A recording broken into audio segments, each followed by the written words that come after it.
नमस्कार दोस्तों, आप सभी को हिंदी दिवस की बहुत बहुत शुभकामनाएं। हम भारतीय हैं, हम हमारी संस्कृति को नहीं भूलते।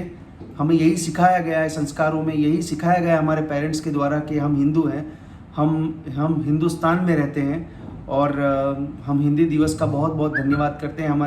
हमारे बड़े बड़े बुजुर्गों ने जिन्होंने इस दिवस को बनाया, उन सब का धन्यवाद करते हैं। आज जो विषय मैं आपके लिए लाया हूँ वो बहुत ही इम्पॉर्टेंट है, क्योंकि कई लोगों का मुझे इस बारे में ईमेल आया था और मुझे स्पेशली पूछा गया कि ऐसे सिचुएशन में क्या करना चाहिए। तो मेरा जवाब उन सभी के लिए है जिन्होंने मुझे रिक्वेस्ट की थी कि इसके ऊपर मुझे कुछ बोलना चाहिए। तो मैं आप सभी के बीच में आज ये टॉपिक डिस्कस करना चाहूँगा। सबसे पहले तो मैं आपसे ये कहना चाहूँगा कि जीवन में हम लोग किन किन परिस्थितियों में आते हैं, जाते हैं। अच्छी परिस्थिति, बुरी परिस्थिति, हर परिस्थिति से हम हर सिचुएशन से पसार होते हैं, हम हर सिचुएशन से उसका सामना करके उससे बाहर आते हैं। बट उन सब के बावजूद जब इंसान किसी खराब समय में होता है तो वो बहुत ही दुखी होता है। जब उसका अच्छा समय आता है तो वो सब चीज़ को भूल जाता है और वापस उस चीज़ को अडेप्ट कर लेता है, अच्छी सिचुएशन को। तो इन सारी सिचुएशन में जब हम किसी ना किसी सिचुएशन से गुजर रहे होते तब हमारे साथ कौन खड़ा होता है? जब हमारे साथ कोई खड़ा होता है वो अपना होता है, या तो हमने बनाया हुआ अपना होता है, यानी या तो हमारे परिवारजन हमारे साथ होते हैं, या तो फिर हमारा कोई इष्ट मित्र जिसे हमने चयन करके हमारे जीवन में एक दोस्त बनाया होता है। तो दोस्तों, कहीं ना कहीं हर सिचुएशन में परमात्मा ने किसी न किसी को हमारे लिए बनाया है, हमारे जीवन में हमारे साथ खड़े रहने के लिए उसे डटा रखा है कि तू इस जीव का साथ मत छोड़ना, इसको तेरी जरूरत पड़ेगी। तो हर जीव कहीं ना कहीं किसी न किसी माध्यम से निमित्त होता है। निमित्त बने हुए हर जीव एक दूसरे के काम आते हैं और हम सोचते हैं कि हमने कर दिया, उसने कर दिया, इसने कर दिया, मैंने किया। ये सब चीज़ों से हम बाहर ही नहीं आते। दोस्तों, आज बहुत अच्छी कहानी सुनाने चाहता हूँ आपको। जब राम भगवान रावण का वध करके लंका से सीता मैया को लेके आए थे, तब माता कौशल्या ने पूछा कि बेटा राम, आपने रावण को मार दिया? तो राम भगवान बहुत ही स्मित से मुस्कुराते हो कि नहीं माँ, नहीं माता, रावण को उसके मैंने मारा, मैंने नहीं मारा। रावण को उसके मैंने मारा। तो जैसे ही उसका अहंकार रावण का सर के ऊपर चढ़ गया था तो उसी से उसका पतन हुआ।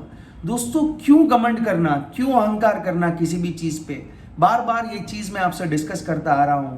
लोगों को ईगो क्यों आ जाता है इतना? किस चीज का घमंड है? अरे जब घमंड तो रावण का नहीं रहा, इतना महान राजा होने के बावजूद भी वो एक बहुत ही बड़ा भक्त था, शिव भक्त थे। तो रावण का जब अहंकार नहीं रहा तो हम तुच्छ मानव क्या हैं? हम क्यों इतना अहंकार में जी रहे हैं? अगर हमें अपने आप को प्रोग्रेसिव करना है तो सबसे पहले ईगो का त्याग करना होगा। जब तक आप ईगो का त्याग नहीं करोगे, आप जीवन में कोई लेवल पे नहीं पहुंच पाएंगे। जैसे जैसे ईगो बढ़ता जाएगा वैसे वैसे पतन की ओर इंसान बढ़ता है। अहंकार जीव का पतन करता है, ये सब सर्वश्रेष्ठ परे है, हम जानते हैं। फिर भी कर्म बंधन में बंधे हुए हैं, कहीं ना कहीं काल के चक्र में हावी होकर हम फिर से बन जाते हैं, अहंकार में आ जाते हैं। मैंने को बोला, मेरे को तूने सुनाया, अरे मैंने किया।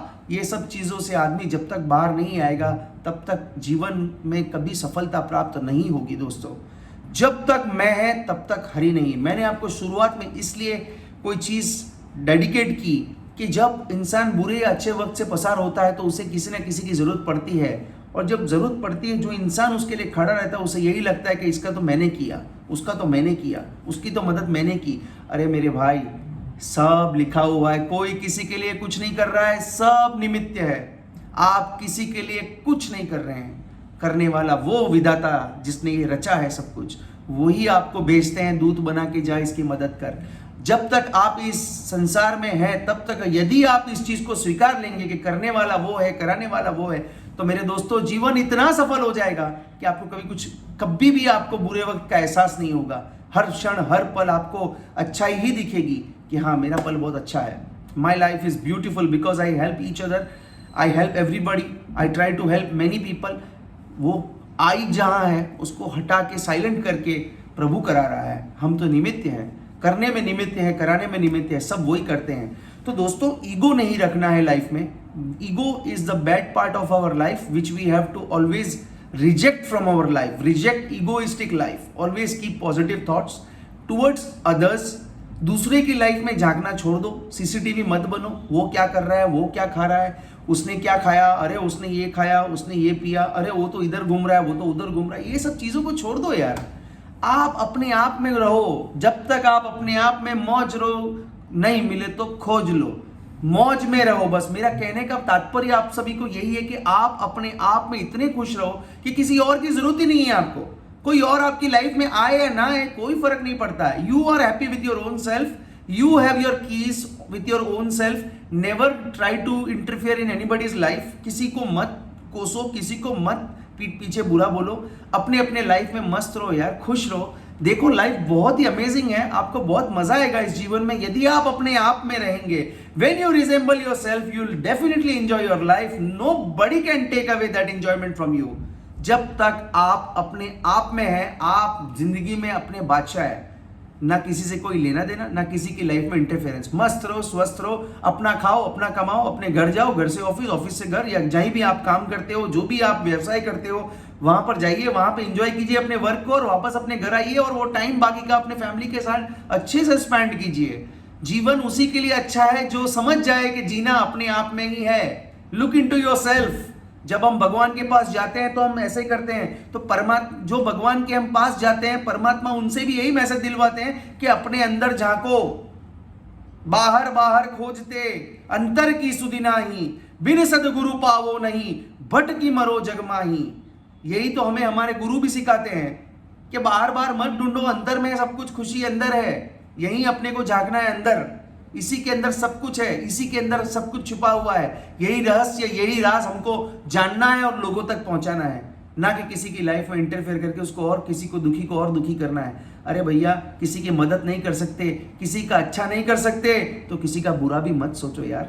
क्यों अपने कर्म बांध रहे हो? मस्त रहो, स्वस्थ रहो। मेरा आप सभी से यही रिक्वेस्ट है, जिन्होंने भी मुझे मेल किया उन सभी लोगों से भी यही आपका आंसर है कि आप यही कीजिए। यही आपके क्वेश्चन का रीजन मैंने तीन चीज को जोड़ के दिया है आज आपको। तो please make sure it comes into your life and you flourish well, you grow well, you go head well in your life. अपने आप में रहो, लोगों को झांकना छोड़ दो। किसी के पीठ पीछे बुराई करके उसकी कर्म मत बांधो अपने ऊपर, क्योंकि आप तो बुराई कर रहे हो, आपको क्या लग रहा है मैं उसकी बुराई कर रहा हूं, लेकिन आप इनडायरेक्टली सारे कर्म ले रहे हो अपने पे। तो ऐसा क्यों अपना अकाउंट को प्लस कर रहे हो? Forget about everything, just be in your self, just be in your life. Okay, तो आज के लिए इतना ही। बहुत बहुत धन्यवाद करता हूं आपका। फिर मिलेंगे कुछ अच्छी नई सोच के साथ। शुभ रात्रि, शब खैर, अपना आप ध्यान रखिएगा।